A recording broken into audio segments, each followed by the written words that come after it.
At 0615 hours on July 6th, the Magic Seas was cruising through calm Red Sea waters.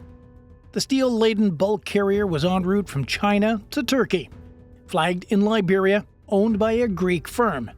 No one on board expected trouble. Until 8 armed skiffs suddenly appeared, carrying RPGs, machine guns, and a clear intent to attack. Within minutes, the Magic Seas came under fire from multiple directions. The crew scrambled. Private security fired back. One RPG struck the deck, and then fire broke out.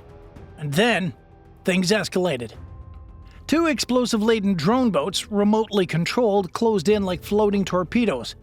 2 more followed. The ship burned, water flooded in, and the captain gave the order that no sailor ever wants to hear: abandon ship. When the smoke cleared, the vessel was adrift and half submerged. Its crew floated nearby in lifeboats, awaiting rescue. The Houthis promised not to target US vessels, but this ship wasn't American, it was Greek. And under their logic, it was fair game. The Red Sea isn't just another stretch of ocean. It's a $1 trillion a year highway connecting Asia to Europe through the Suez Canal. Every container ship, every tanker and bulk carrier that wants to save time and money sails straight through here. But that strategic shortcut has become a hunting ground. Just 51 nautical miles southwest of Hodeida, Yemen, right near the Bab el-Mandeb Strait, that's where the Magic Seas took the hit. It's one of the narrowest choke points in global trade, and lately it's been under fire.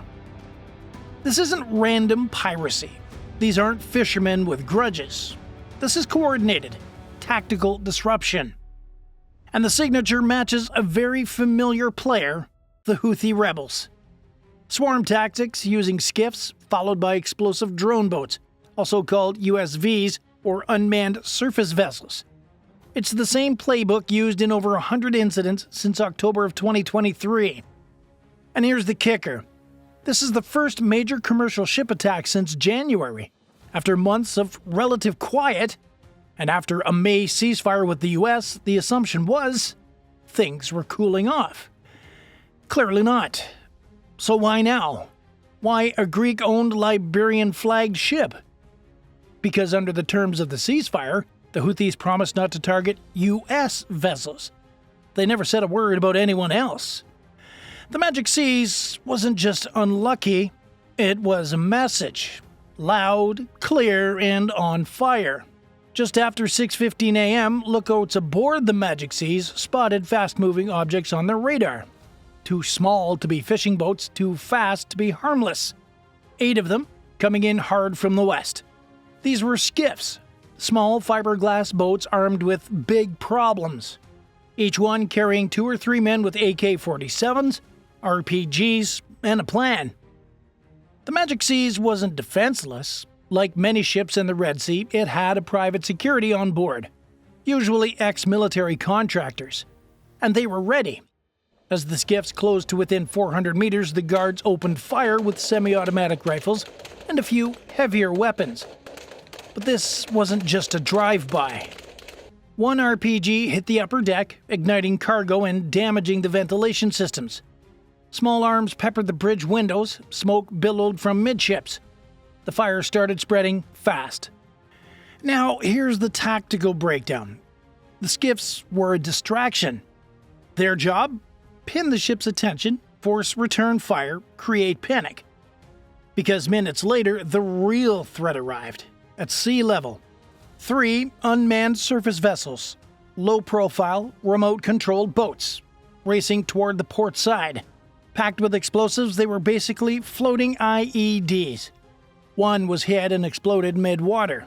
The other 2 made impact. The first slammed into the hull just aft of the engine room. The second detonated near the stern, below the waterline. The result?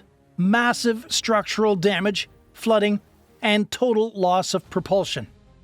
The Magic Seas was now disabled, burning, and slowly sinking. And this wasn't over yet. Okay, so let's talk about these drone boats. They're not flashy, they don't look like war machines, but they hit like one. The Houthis have been refining this tool for years. These USVs, or unmanned surface vessels, are usually repurposed speedboats loaded with high explosives, a GPS system, and basic guidance camera. Think of them as budget cruise missiles on water. In this case, after the initial wave of skiffs, the attackers launched drone boats in quick succession. The first two were intercepted. Security teams on board spotted the wakes and opened up, likely using 50 cal machine guns or similar deck-mounted weapons. One USV was blown apart mid-approach, the other detonated early, either shot or failed to guide correctly. But the next two, they slipped through. The first slammed into the Magic Seas just below the engine housing. That explosion shredded the aft hull plating and sent shockwaves through the ship's interior compartments. The second hit moments later, near the rudder assembly. That knocked out steering and ruptured the ballast tank. Seawater poured in, and the ship began listing within minutes. Now here's why these drones are dangerous. They're hard to spot, and even harder to stop. They ride low in the water, making minimal noise and don't need to return home. And they're cheap. You don't need billions like the US Navy's drone fleet. You just need explosives, a boat, and a willing operator. In this attack, the USVs did more damage than any RPG ever could. And they weren't just a follow-up, they were the killing blow. The Magic Seas was no longer a ship. It was a floating furnace, dead in the water and taking on thousands of gallons of water by the hour. Inside, systems failed one by one. Electrics gone, radio fading, smoke crawling through ventilation shafts. The crew, mostly Filipino and Greek sailors, had trained for emergencies, but this was not a drill. With two explosions aft, the engine room was flooded. The list was worsening, and there was no steering, no power, and now no way to control the fire. The captain gave the call, abandon ship. But this attack wasn't meant to take prisoners. It was designed to send a message. One that echoed across the shipping world instantly.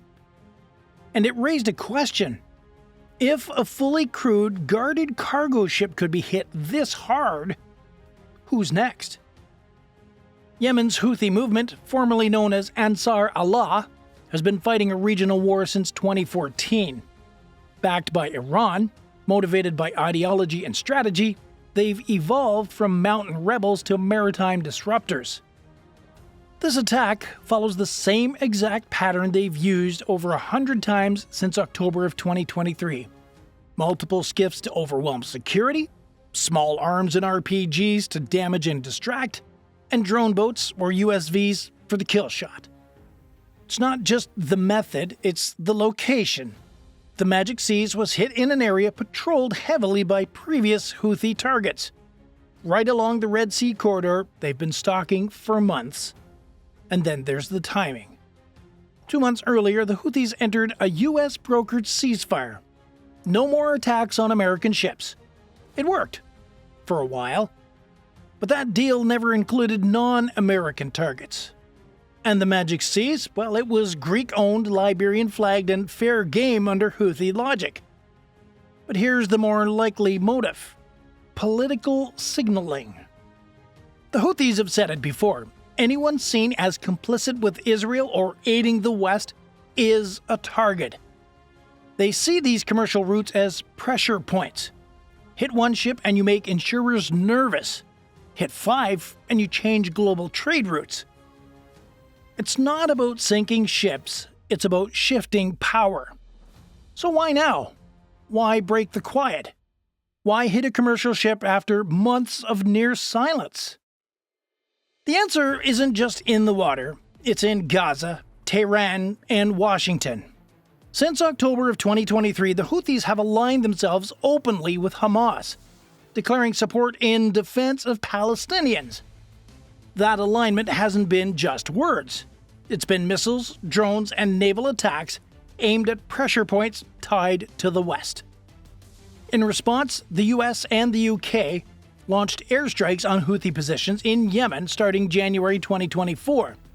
That campaign, Operation Prosperity Guardian, aimed to restore safety to the Red Sea.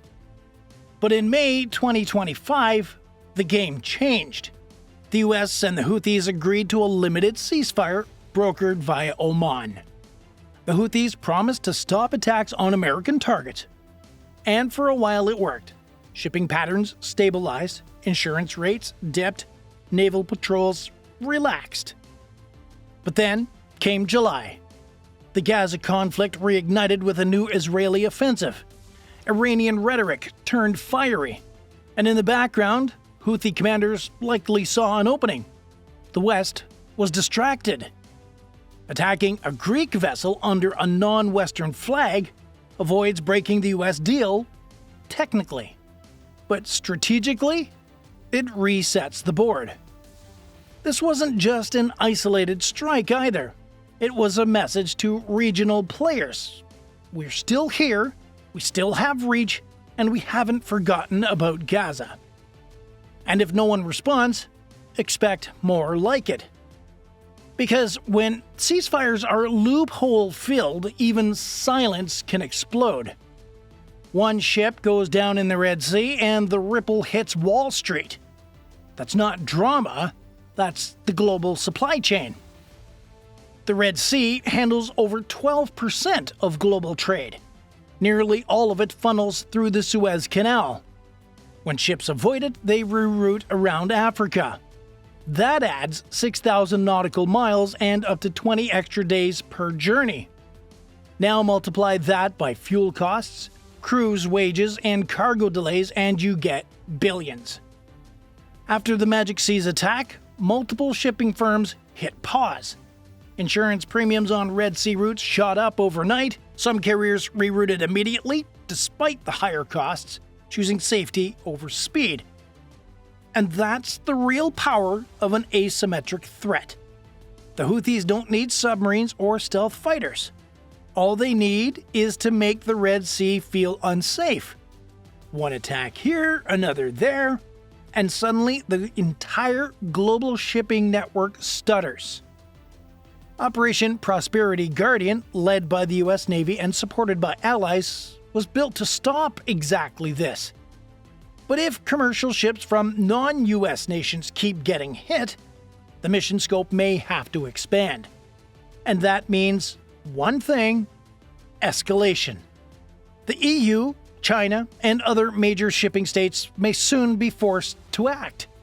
Whether that's with warships, drone defenses, or diplomatic pressure, one thing is certain: global commerce can't afford another Magic Seas. This attack just didn't target one ship.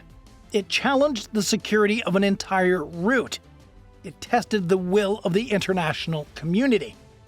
And right now, that will is being watched very closely. So, was this a brilliant move or a huge miscalculation? On paper, the Houthis pulled off a near-perfect strike. No casualties, high damage, global headlines. And technically, they didn't even break the ceasefire with the US.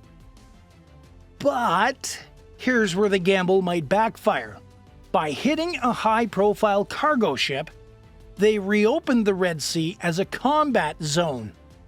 They've reminded the world that maritime trade is vulnerable, and that vulnerability is bad for business.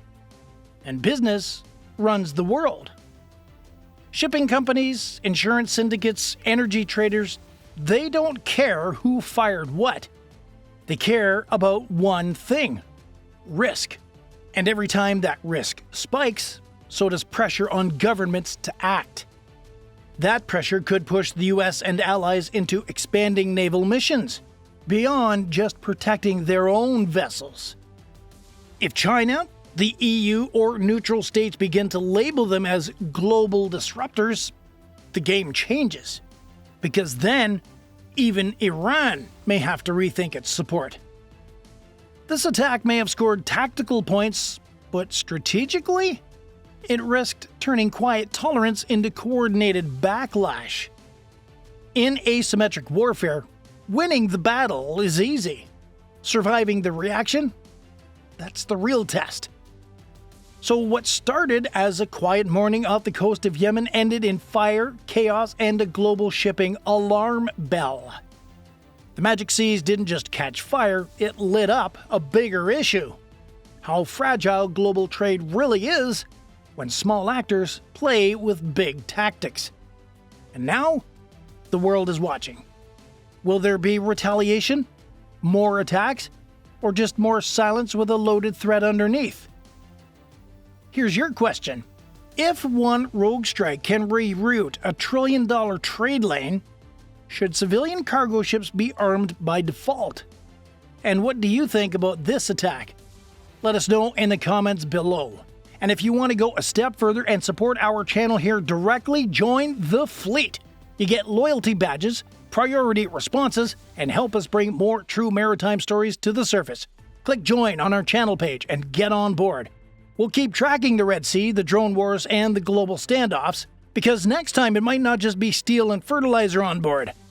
Until then, watch your six, watch your sonar, and maybe don't sail near Yemen this week.